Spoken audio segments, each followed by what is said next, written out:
Welcome into the October 31st episode of the Locked On Leafs podcast. I'm Mike DiStefano with Dave Morassutti. I wish I was playing a trick on you, but nope, the Leafs actually did get swept in California this week. We'll recap the weekend. And Dave, is it time for some major changes in Leafland?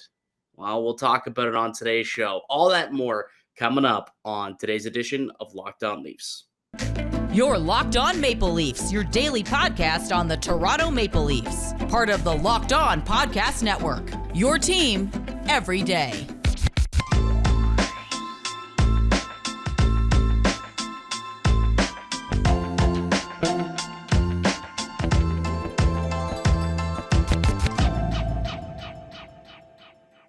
Hello and welcome to the Locked On Leafs podcast, one-stop shop for all things Leafs. I'm your host, Mike DiStefano from TSN 1050 Toronto Radio, also known as Al's brother on TSN's Overdrive and TSN 1050's Leafs Lunch. Joining me, it's my co-host, Dave Morassutti from Sportsnet, also writer for the NHLPA. Locked On Leafs is a daily Maple Leaf-centric podcast, so be sure to subscribe for free wherever you get your podcast from. You can also now check us out on YouTube. That's Locked On Leafs on YouTube to watch the video format. We got new podcasts coming out each and every day, Monday through Friday, all Leafs, all the time. So make sure you subscribe to get that daily Leafs fix. Dave, what the hell is going on with this team, man? What the hell is going on with this team?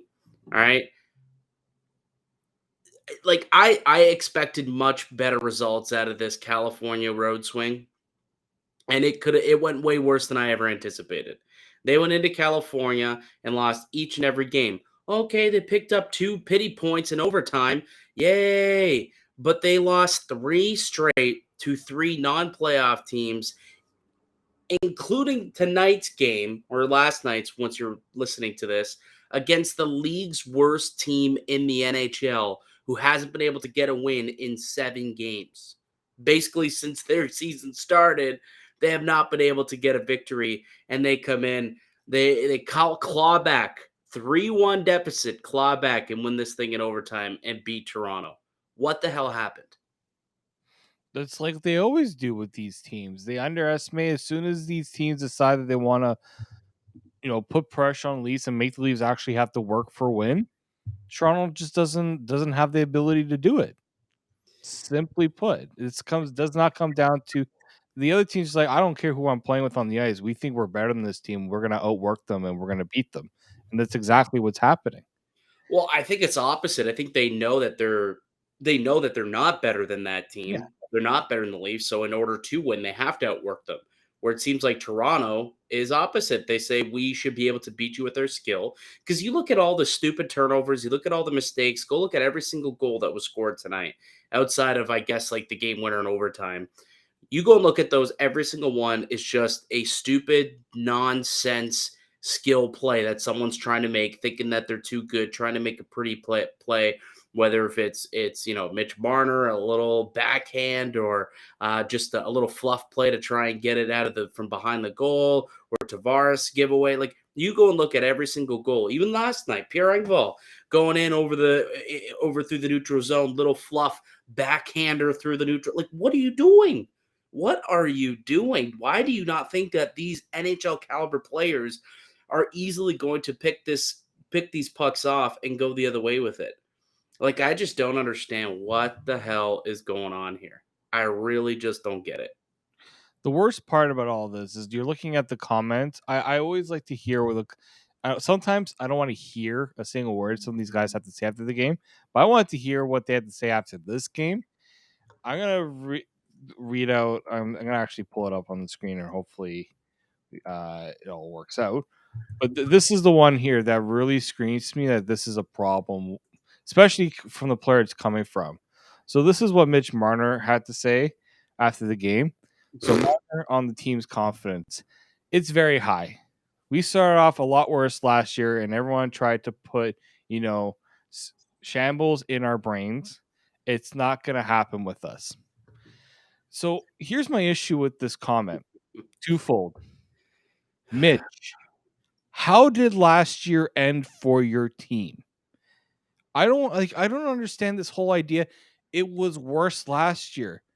Well, then if it was worse last year and you guys did not even make it far in the playoffs, what makes you Dave, think that it's fine this time around? Dave, they got respect in the handshake line, Dave. I All forgot. right?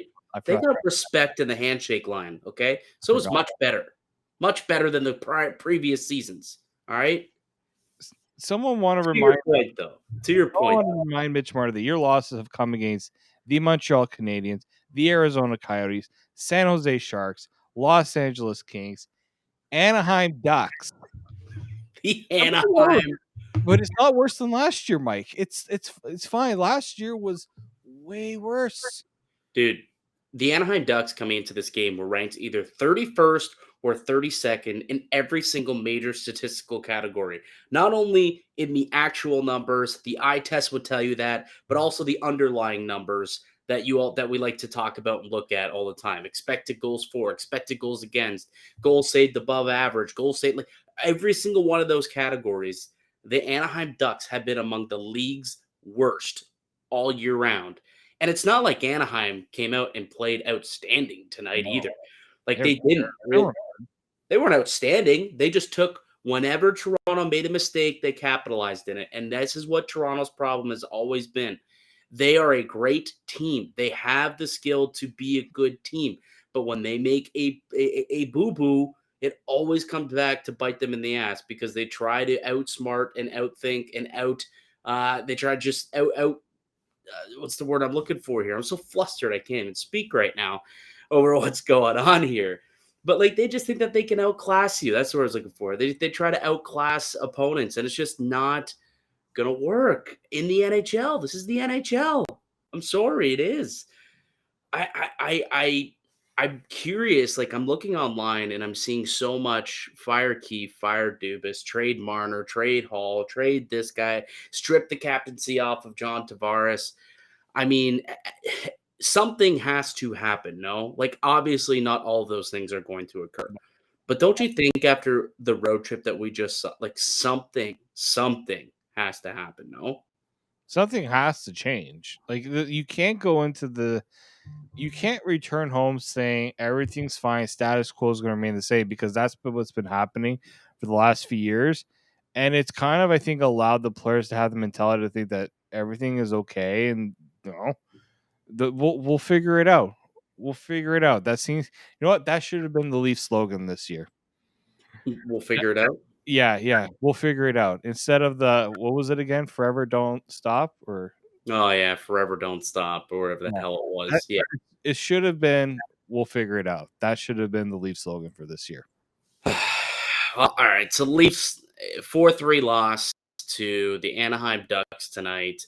It was a comeback victory for the Ducks. Leafs were up 3-1 the third period. I thought when they scored that goal, like Yarncroc and Kerfoot scored shorthanded, I was like, okay, maybe they can actually, like, they've extended a lead. Maybe they can actually now build upon it and finish and have like a big 5-1 win or 5-2 win, whatever the hell you want. And then Kerfoot gets the penalty shot. I'm like, okay, this is a chance to ice the game. You go up 4-1 the third period against a team who literally just cannot score goals this year and cannot keep the puck out of the back of the net. The worst team in hockey. You got a 3-goal lead by the time you in the third period. That should be absolutely icing. It should be locked down, and you should be able to pull away the 2 points. Didn't score on the ensuing shootouts and or the penalty shot. And a few moments later, it's 3-2, and it's 3-3, and it was 4-3 for a brief moment. And I'm still shocked that the Leafs actually got the benefit of the doubt. That was a goaltender interference, dude. Like the Leafs should have lost that game in regulation. That was not goaltender interference. That goal should have continued to count, in my opinion.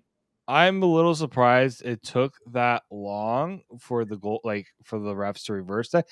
I could potentially see like Shogren was interfered with, but it wasn't all the Anaheim Ducks' fault because Camp was right there, right? It's the only reason I could think that they reversed it is because the Ducks player pushed Camp into the goal. But we saw the same thing happen a few weeks ago against the Stars, and that that stood. That was fine.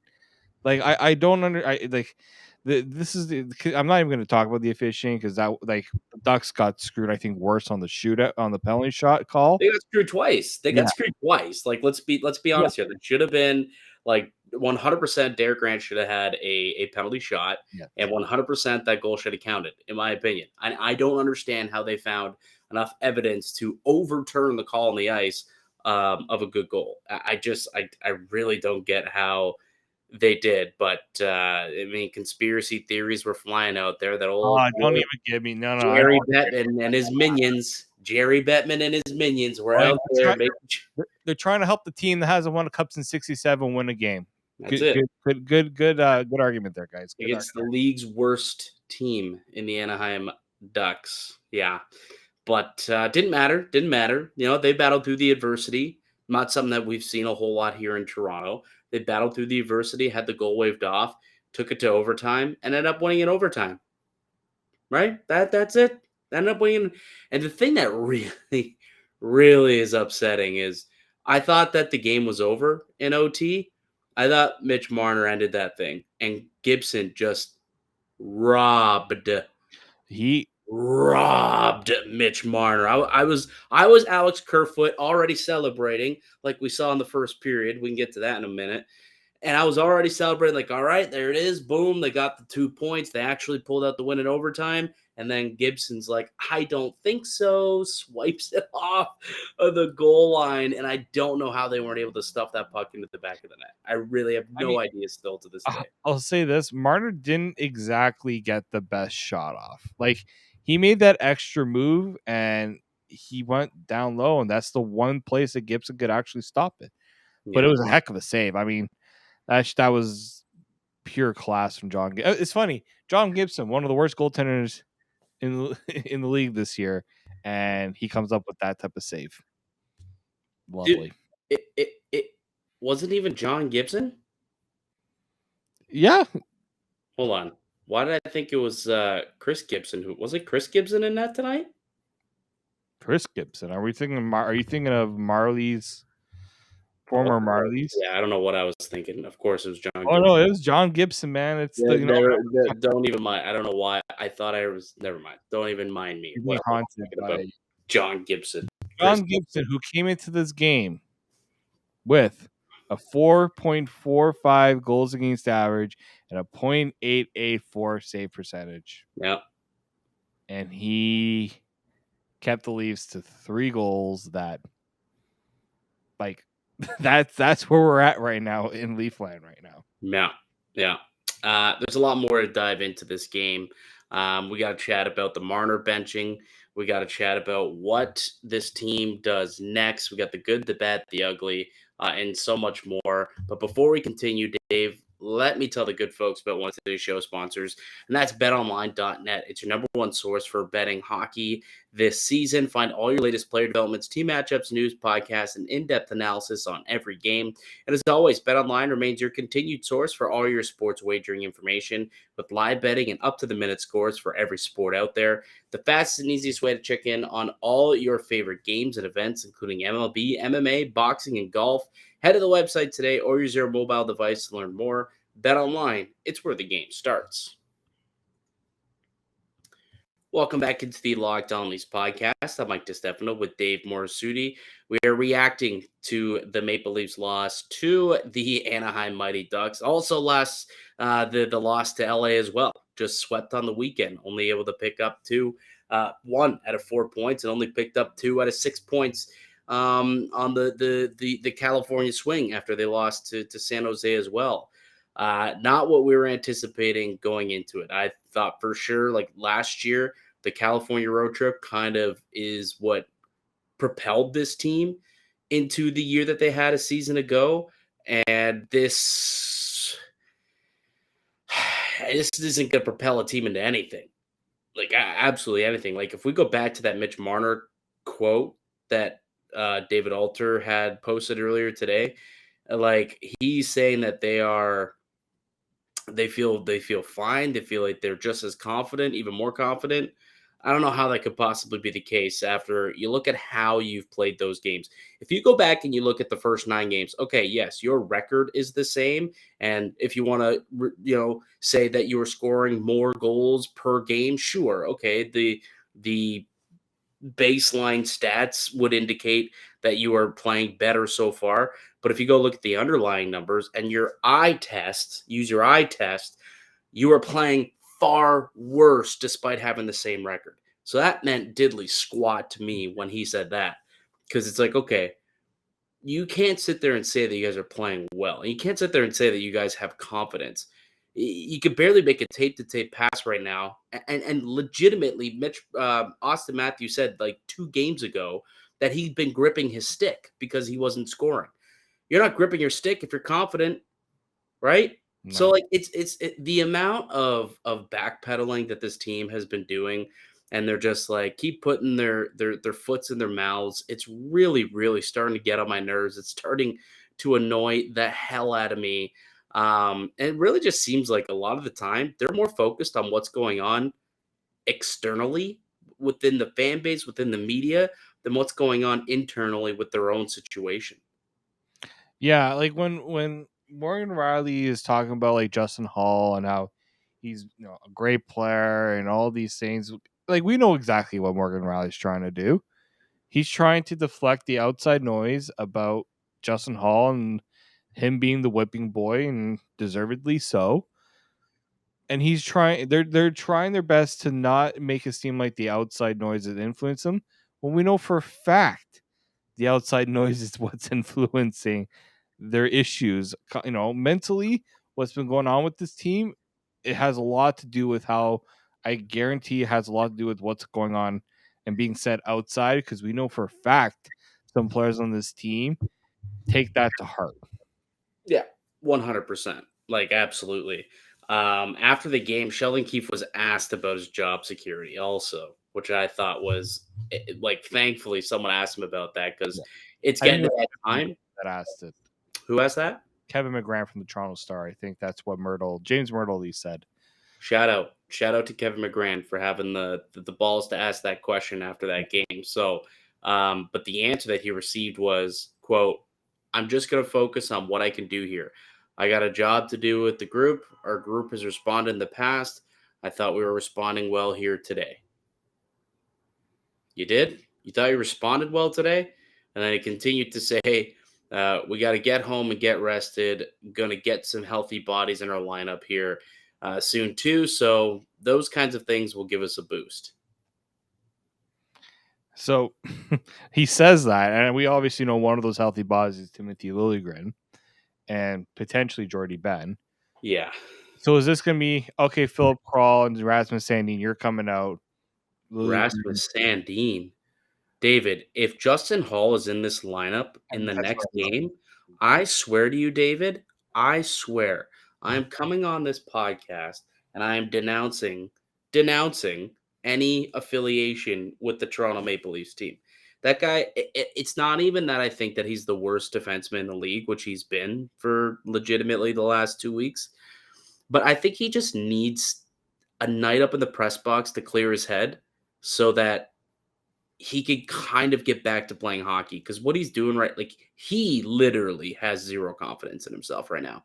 Yeah. Like whatever the hell Mitch Marner decided to spew out there is not 1 ounce of water in my body that believes that that guy has any amount of confidence right now. How could he? And it's he has so much bad luck that technically the disallowed goal, the goal that got reversed, like that was going wide and it went off the side of his freaking skate. Like Yeah. that's how unlucky he is. Everything that like things that are going wide are going off his body and into the back of the net. Every puck he touches is getting fumbled. Every puck he touches to try and break out is getting intercepted and come back the other way, and pucks are running up in the back of the net. There's So no way Mitch that guy's Marner's calling him out during the game. If you didn't dude. hear that. Yes, like there's no way that that guy has any amount of confidence right now. And do I think that there's a player who could do better than him? No, like that might not be the case. Like take him out and put Mete in the game. But what it might do is give him a chance to go up top, reset, watch the game, and just kind of get his mind elsewhere for a couple of days and potentially, kind of reset his game a little bit, and maybe he won't be as bad as he's been the last week and a half. I just think it sends the wrong message too that he remains in the lineup because it just tells the rest of the guy.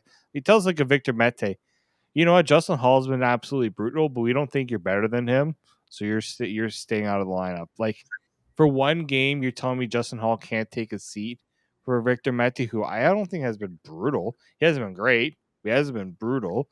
Yeah. The conversation that happened on the TSN panel, I thought was refreshing because like James Duthie was trying to, play the human aspect of it and, say, this is not easy market to play in. He's been taking the beating.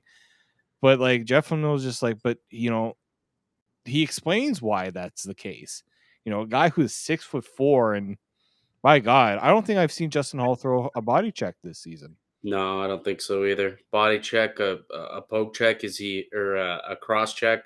Is he even Fought. like giving? Is he even giving someone just like a bit of a stinky palm? Like, give someone a little stinky palm. Get a little, like, you know what I mean? Absolutely nothing is going on with these guys. I think Justin Hall probably should take a night off. Like, if there's no other changes to be made, at least that I think is something that certainly needs to happen by the next time that these guys hit the ice, and play games here. I also am curious though to get your thoughts on the benching of Mitch Marner, because there seems to be two schools of thought on this. So he he was purely the results of both of the first two goals scored by Anaheim. His giveaways, one in the offensive end and one in his own end in behind the goal. Those two giveaways directly resulting in Anaheim's first two goals. And then Sheldon Keefe called that timeout, like he legitimately said, both those goals, those are on you, Mitch. Those are on you. And you're parking your ass on that bench the next time that Austin ends up out there. You're taking a shift off, pal.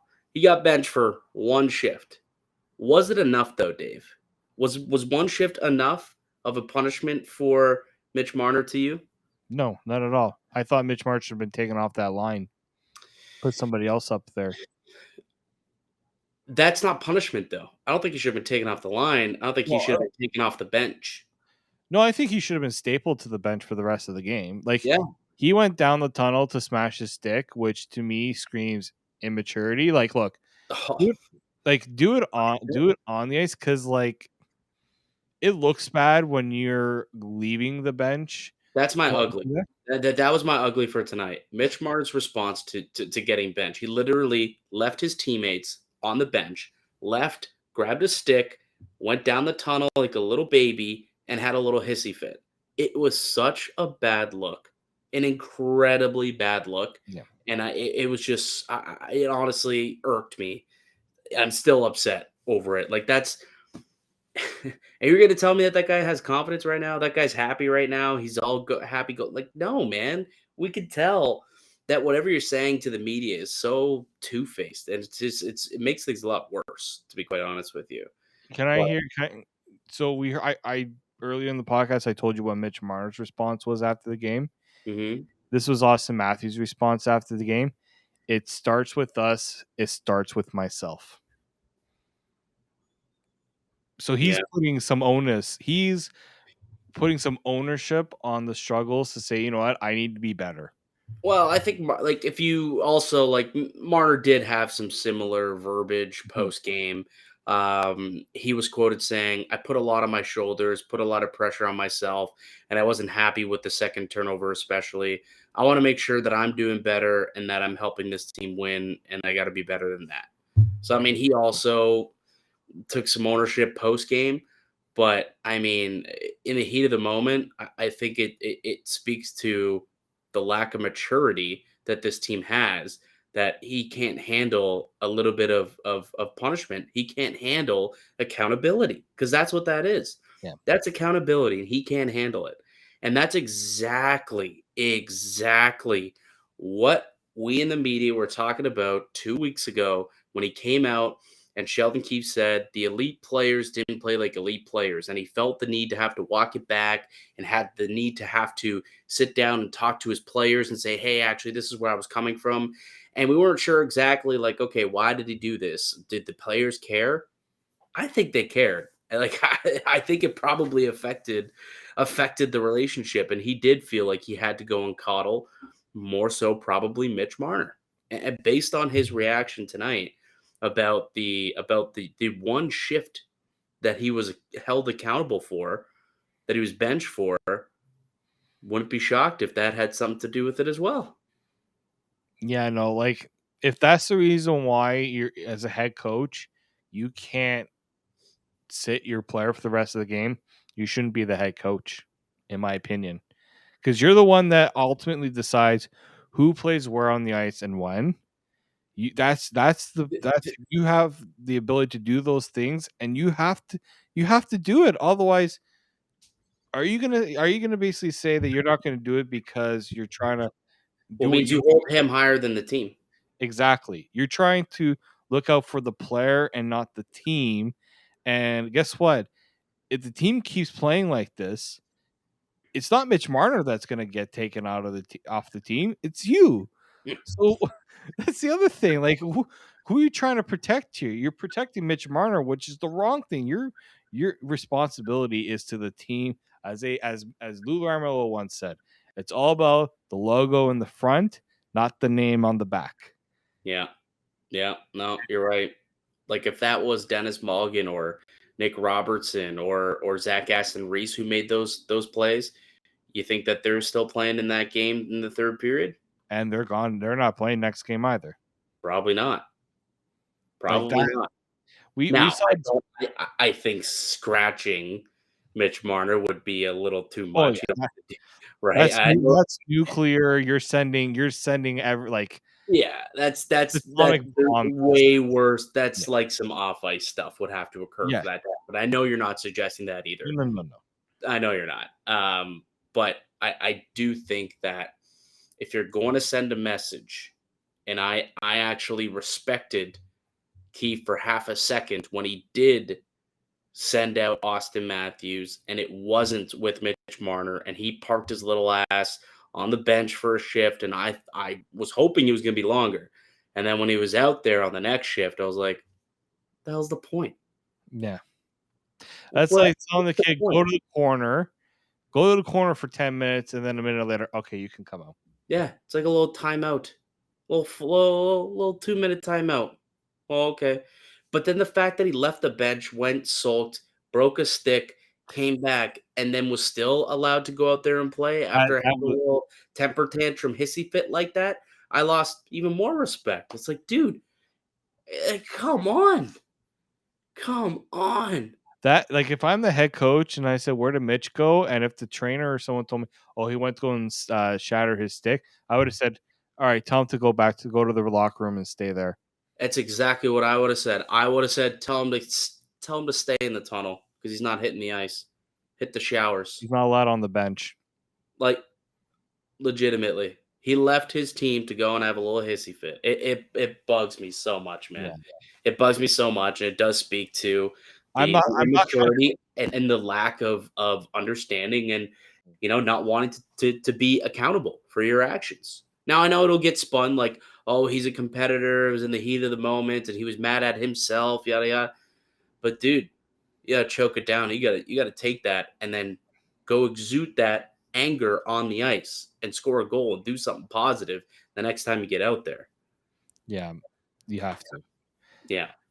So I don't know. Yeah, it's a massive talking point, that benching or lack thereof, realistically.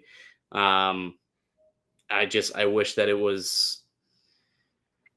There's not much else Keefe can do, right? Like what else can Sheldon Keefe do at this point? Like they're now 9 games into the season. 9 or 10. Was this game 10? This is game 10. Yeah, this is game 10 of the year. Yeah. They're 10 games into the season, right? They are 4-4-2. At what point can we start to really question if this guy can get this back on the rails? because it's not even like they're not. It's not that they're just losing, but they're just not playing well, and they're making lots of stupid mistakes, and they just aren't gelling. And there's a lack of maturity. There's a lack of ownership. Like, you might need somebody new to come into that room. It's like it could be that, but the thing is who would be the guy to do that? That's the other problem too. It, Yeah, it, I've already heard the name Barry Trotz, and like can Barry Trotz be the guy to do it? Maybe, I don't I know. he might be able to do it. Would he want to?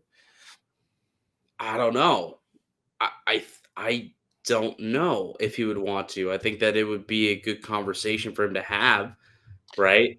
He'd have to have that conversation with not Kyle Dubas, well, Brendan Shanahan, because Shanahan would have to factor highly into that conversation and say, Yeah, "Well, I have the ability to sit down Mitch Marner for a period yeah. in a situation like Do this." I have full autonomy? Because I'm not here to be your puppet. Okay, I'm not a Yeah. puppet to the analytics. I've been doing this for a long time, right? I've won a Stanley Cup. I've brought teams who are mediocre through to the third round of the Stanley Cup playoffs. I've taken the Tampa Bay Lightning to 7 games. I know what it's like to win playoff games and to win a Stanley Cup. I got Alex Ovechkin his only Stanley Cup. Mm-hmm. Let me do me. That's the way it's done. But apparently, he's not ready to take on a role until December because he's got some family stuff that he's Yeah, the that's fair. reason why he didn't take a role. But like, can Toronto wait until December if things continue to be so inconsistent? Like, if this team is still 500 3 weeks from now, that's about the time that they fired Mike Babcock. I don't think, like, if you roll into mid November and you're still a 500 hockey team or relatively around there, I I don't think you can wait much longer. Like, I guess you could appoint like Spencer Carberry to be your uh, Interim. your interim. Like, I know he did have a couple of interviews throughout the summer for some positions. I think he did 2 or 3 like head coaching interviews. So maybe he's a guy you put there in the interim and see if whatever could happen, or you wait until Barry Trotz becomes available or someone else becomes available. But right now, there's not a whole lot of confidence that Keefe is the guy to lead this team. There really isn't, and I've been a big Keefe believer. I I've know. been a big Keefe believer, but he may have lost the room, and it's not even that it's Sheldon Keefe's fault. Yeah, That's the thing that I think I do want to hammer home here is me suggesting that they need a new voice and they need a new coach in there is not me suggesting that Sheldon Keefe is doing a bad job. It's just that these players need some sort of wake up call, and a lot has already been tried. And the biggest wake up call that you could get from management from up top is to fire your coach.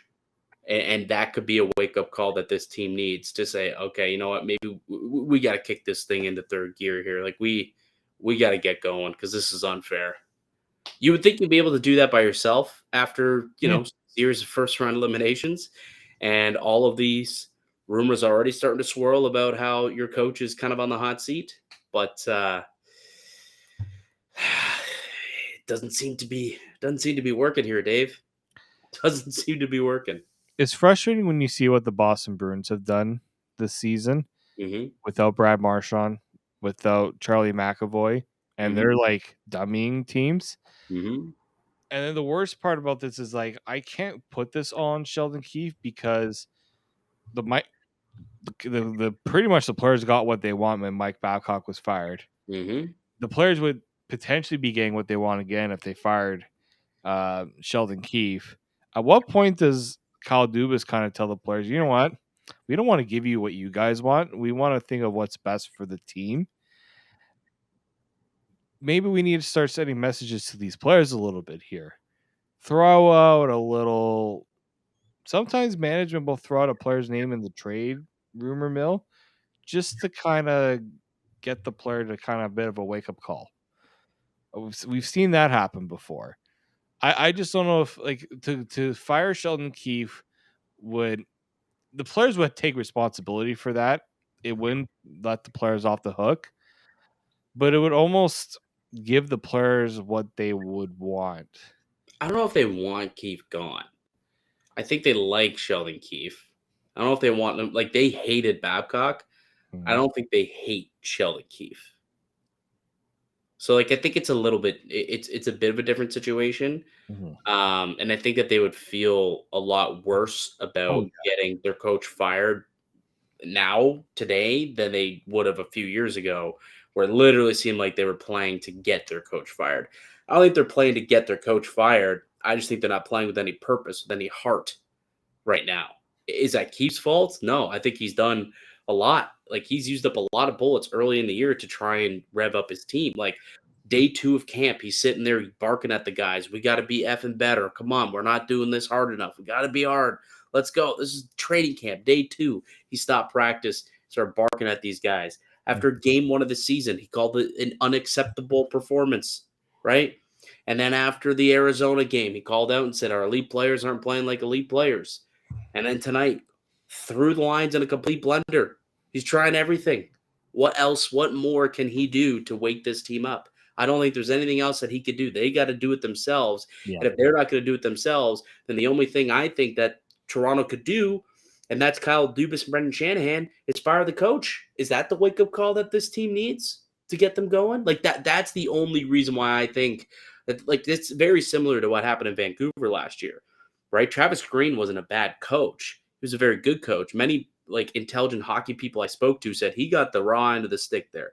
He did not deserve to be fired, but unfortunately the team just for whatever reason just wasn't winning and they just couldn't get over something, some sort of hill, and they needed to make a change. And then in comes Bruce, there it is, and they went on a tear and were on like a 110-point pace the rest of the year. Would have been a playoff team. They were a playoff team the rest of the season. The problem is they waited too late to make that change. Yeah. Are we going to have the same situation in Toronto where you maybe wait too long to make that change and then things go real south? I don't know. And the thing is the other problem too is we talked about protecting Mitch Marner. We know Sheldon Keefe's relationship with Kyle Dubas. That's a tough conversation to have, but then Well, again, this this if is Kyle's incapable of making that decision, if you're Brendan Shanahan, then they both got to go. yeah. If Kyle will not fire Sheldon Keefe, if Brendan feels that the necessary move is to fire Sheldon and Kyle Dubas doesn't back him on that, It's a package deal. I think it's a package deal. And I think you got to probably get rid of them both. Like they've got some veterans within that front office. Like I think Lawrence Gilman is still with that front He- office, is he not? Like he's He's working with the Marleys pretty much. But like so there's somebody there at least where if they did do something drastic like that mid-season, someone could be interim or maybe they have someone else in mind that they want to go in a different direction. I would love for Mike Gillis to be an option, but I don't know if that necessarily would be the way that a lot of people would want to go. But anyway, yeah. um, I think you're right. It would have to be a package deal, or Dubas will have to do something that make an uncomfortable decision that he's never wanted to do. But he's never made that uncomfortable decision before, has he? Like Babcock wasn't his guy. That wasn't uncomfortable. Him and Babcock were at each other all the time. He was happy to fire Mike Babcock. Yeah. But he hasn't traded one of the core four, or one of the big five, I guess. Now Morgan Riley's also here, and he hasn't even entertained it.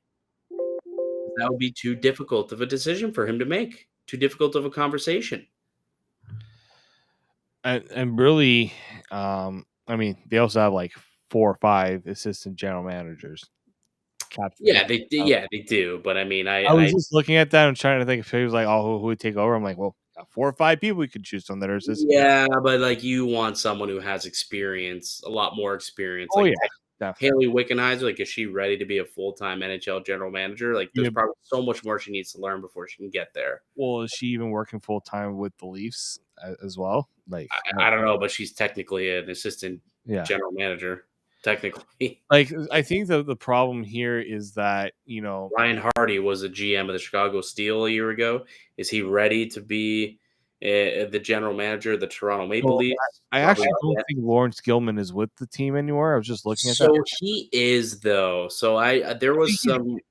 he's I like saw some doing tweets about this. He's still technically with the team in a just with different the Marlies. capacity I with the think Marlies. Yeah, he's with the Marlies. he's not technically with the Leafs, he's with the Marlies. So I mean, I wonder if like Brendan Shanahan feels like if he's gonna make that move, it might have to be a package deal because he might need a new voice at the top and behind the bench. Because unless and look, Kyle Dubas has done what he could so far to make changes, but we also know that Kyle Dubas's fault lately has been his loyalty to players and not willing to make a shakeup.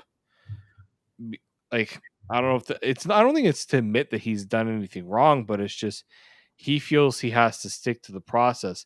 But the funny thing is, like he always boasts about reading books about leadership, and you know, I think he read a coach about Bill Belichick. Bill Belichick is probably the one guy who's just like, you know what, something's not working. We're getting rid of this guy. We're changing it up. Other than Tom Brady, but like Oh, that's yeah. You're right. when you have a Tom Brady, you're not making it. You're not changing that. You're making changes around him to make things better and to adapt, and not get kind of set in your ways. But he was the same way. Like anytime somebody wanted more money that didn't fit into their structure, sorry, you go get that elsewhere. But that doesn't work for us. And they always end up back there. Funny enough. And they do. You're right. A year or two later, they end up back there because they go somewhere else. They don't perform, and then they come back and with their tail between their legs and get them for a cheap contract. And A they're la like, Malcolm Butler, the we want McCourty that. twins. We want that Super Bowl now. Thank you. Yes, we Pretty didn't realize how good we had it. But yeah, no, there's Sheldon Keefe is not Bill Belichick. He is well, the farthest thing from a Bill Belichick. Barry Trotz could maybe be a Bill Belichick-ish type of player or type of coach, just maybe, but not Sheldon Keefe. like Kyle Dubas can spin this in that he says we need a new voice in the room, and people would believe that. But then people are going to say, "Are you going to be willing if other moves need to be made with this roster? Are you going to be willing to make those moves?" Yeah, the only thing that I like will say about that is we both know how difficult it is to make a big move like that in season, and especially with the cap, everybody's cap strapped right now. So Everyone. it's got to be almost dollar in, dollar out with any team you're making a trade with. And I mean, that's just it's so difficult. And you're not just going to make a trade for the sake of making a trade, I don't want right? that either. Yeah, like you don't want to make a deal for Nylander or for Marner and then live to regret it because you just wanted to shake something up. Because then if it doesn't work, now you're worse off because you don't have your back to You back can set your team back all-star right in winger. a big way by Yeah, making a bad deal like that. yeah, like which is so it's kind of twofold because that really just means that the only thing that the Leafs can do right now is work around the fringes. But is that even enough? You know what I mean? Like, is that enough to upgrade this defense? Like a lot of people talked about Ethan Bear and are upset that the Maple Leafs it only cost the Canucks a 5th-round pick to go and get Ethan Bear. And the amount of people I saw tweeting, "Oh, the Leafs should have gave that up. The Leafs should have brought him in. This, that, the other." It's like, but what is another like third pair defenseman going to do for this team? They don't need another third pair defenseman. Funny enough, the Canucks believe he can be a top 4 defenseman. I'm like, okay, he could barely crack the Carolina Hurricanes, who have a great blue line, way better blue line than the Canucks, and all of a sudden this guy's a four on any other team. Like, I don't believe that for a second. Also, the Canucks gave up a 5th round pick, also had to take on another contract in the process.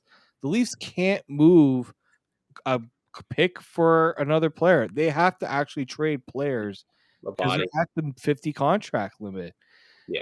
I mean, that's easy to do. You can throw in a prospect, you can throw in really any minor league player that's on an NHL deal, but Bobby McMahon. Toss in Bobby McMahon. that's what they're going to have to do. But yeah, like Ethan Bear's not solving the Leafs' problems. No, and that was the whole point. It's like, everyone's up in arms. Oh, they should have went and got Ethan Bear. He's better than Justin Holl. Maybe he's better than Justin Holl, but is he still gonna solve? Like, you're still gonna have to play him higher in the lineup than he's supposed to. And how's Yeah. that gonna help you? You're gonna end up with he's gonna become Justin Holl. Like, you know Guys, what I mean? Bear could not help the Edmonton Oilers blue line, okay? Like let's It's be true. realistic about And what Ethan Bear is. that was when the Oilers' blue line was garbage. Yeah. Not that they're not still, but you know what I mean. They were even more garbage at that time. Yeah, like I think people need to have realistic expectations. They opted to sign Cody Ceci over Ethan Bear. Put that into perspective They for you. kept bringing on Chris Russell instead of Yeah. Ethan Bear. Exactly, but there's no point. We don't got a crap on Ethan Bear anymore here. I just brought it just because I did see a lot of people, but that's the point. It's like the only moves that can really be made are fringe moves, but are those even enough?